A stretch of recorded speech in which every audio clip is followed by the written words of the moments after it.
Dr. Camras had many professional accomplishments.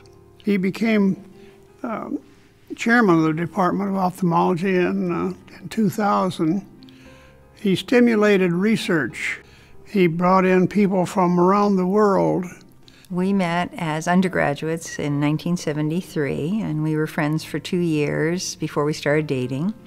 And when he first asked me out, I figured it would never work. Our first part of the date is him discussing glass beads and epinephrine and injecting him in the rabbit eyes, and he's all excited because he says, I'm going to cure blindness. He and some of his research friends from, I believe it was his undergraduate career, discovered latanoprost, which then became Zalatan, which was the #1 glaucoma treatment prescribed around the world.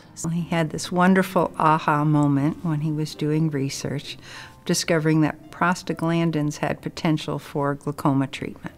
Research that would follow him for the rest of his professional life. At that time, the experts, thought he was all wrong. There's great resistance to new ideas. Really, it's especially in science. And it was a 20-year journey. Before Carl died, he asked, will I be remembered? My goal is so historically his name will be associated with this medication because it was his life's work.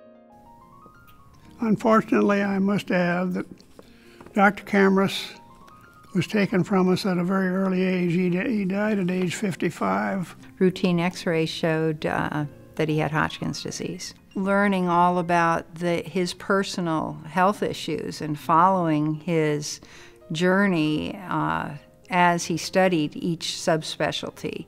He was very good at dialoguing what he was learning, and then, helping him as he helped me, give each other strength at times when we were both faced with incredible challenges. I think one of the things I'm most proud of is I helped him let go of fear by giving him faith.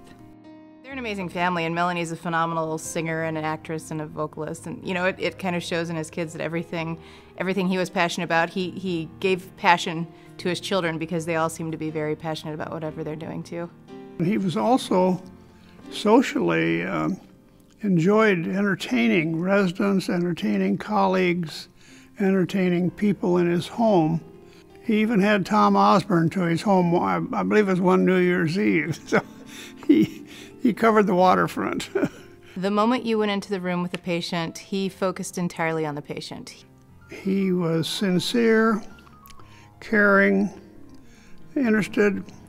He was interested not only in the patient as a patient, but as a patient as a person. It was just very neat to see how he knew so much and he remembered it all, and he had these repeat patients coming back in, and you could kind of see through the course of his treatments how much he cared about them. He's a busy man. He belonged to 26 different eye societies. He was on 4 editorial boards for medical journals. He had 69 honors and awards. He wrote 286 published papers for the literature.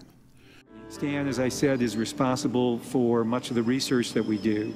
We have a whole floor in the Durham Research Center that's called the Trulson Eye Research Laboratories.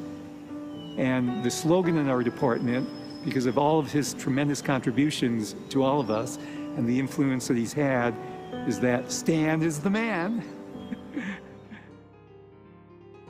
He was brilliant. He had this amazing memory. He did not forget anything, I think, once he had decided to remember it.